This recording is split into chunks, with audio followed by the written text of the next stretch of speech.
নবীজি সামান্য একটা উদাহরণ দিয়েছেন ইনসানের জন্য, সেটা হলো একটা বকরিকে গলার ভেতরে রশি দিয়া গাছের সাথে তাজা বকরি শরীর থেকে চামড়াটা কয়েকজন মানুষ ধরে টেনে টেনে বকরির শরীর থেকে চামড়া খসায়, তাহলে বকরির যেমন কষ্ট হবে, মনে করো আজরাইল শরীর থেকে সেভাবে জানকে টেনে টেনে বের করে।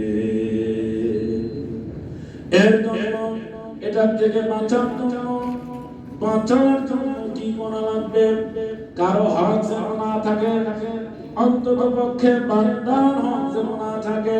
বান্দার হক কোনো বিরাট ব্যাপার, বান্দার হক যদি থাকে তাহলে জালেম, কোরআন বলেছে এই জালেমের শরীর থেকে অত্যন্ত বেদনা দেয়া আজরাইল জান কবজ করে। তাহলে যখন আপনার জান কান্দানি শুরু হয়, এই শুরু হওয়ার আগ পর্যন্ত তওবা করার টাইম আছে।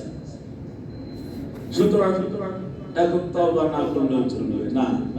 কখন জান কান্দানি শুরু হবে আপনিও জানেন না, আমিও জানি না, নবী রাসূল জানেন না। এটা গায়েব। কার কখন মৃত্যু শুরু হয়ে যাবে কেউ জানে না।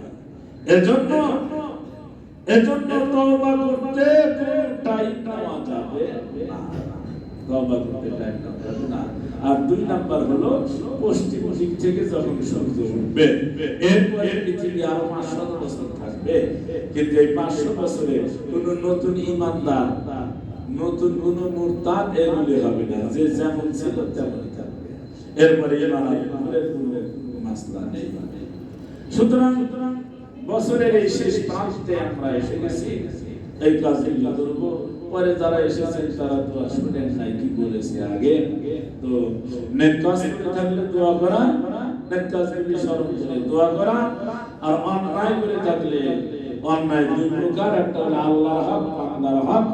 আল্লাহর হক হলে 3 কাজের সমষ্টি তওবা, এক্ষুনি গুনাহ ছেড়ে দেওয়া, লজ্জিত হওয়া, হে আল্লাহ ভবিষ্যতে করব না। আর বান্দার হক হলে 3টার সাথে আরেকটা, ওই হককে রিটার্ন করা। হক না দিয়া আস্তাগফিরুল্লাহ রাব্বি মোলা, এটা কুয়ার মধ্যে মোলা মরা বিড়াল রেখে পানি খাবো না। আর বারবার তওবা করে কিন্তু কাজের কাজ ঠিক হয়ে যাচ্ছে, কাজের কাজ ঠিক হয়ে যাচ্ছে, তওবা করে কিন্তু কাজ ছাড়ে না। এর ব্যাপারে হাদিসে এসেছে যে ব্যক্তি তওবা করে,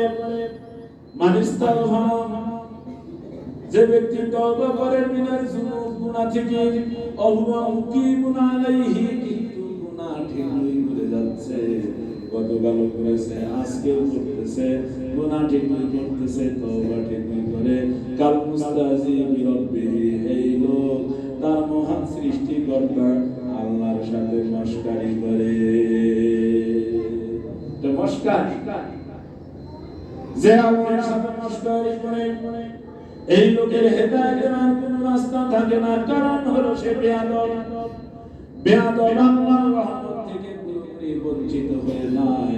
এজন্য তওবা করতে হবে, একেবারে খালেস নিয়তে তওবা করতে হবে। খালেস নিয়তে তওবা করলে কি হয়, আল্লাহ তার উপরে খুশি হয়ে যায়। হাদিসে আছে কেমন খুশি হয়।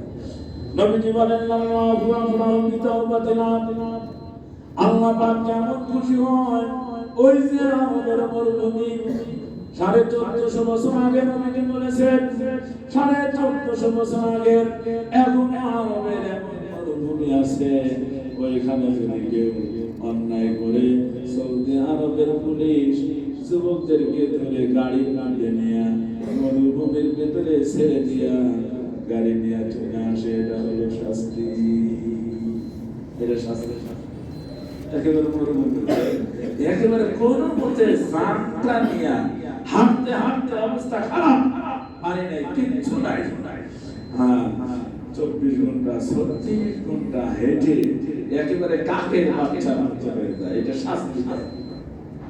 14.5 বছর আগে একটা লোক উটের উপরে খেজুর, পানির মশ এগুলি নিয়ে রওনা উট রেখে বিশ্রাম দিচ্ছে মরুভূমির ভেতরে কিছু গাছ হয়, গাছের ছায়ার নিচে বসে বিশ্রাম দিচ্ছে।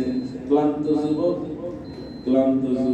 ছায়ার মধ্যে দাঁড়িয়ে গেছে, ঘুমটা গেছে, চক্ষু খুলে দেখে নাই, পানি নাই, খেজুর নাই, কিচ্ছু নাই।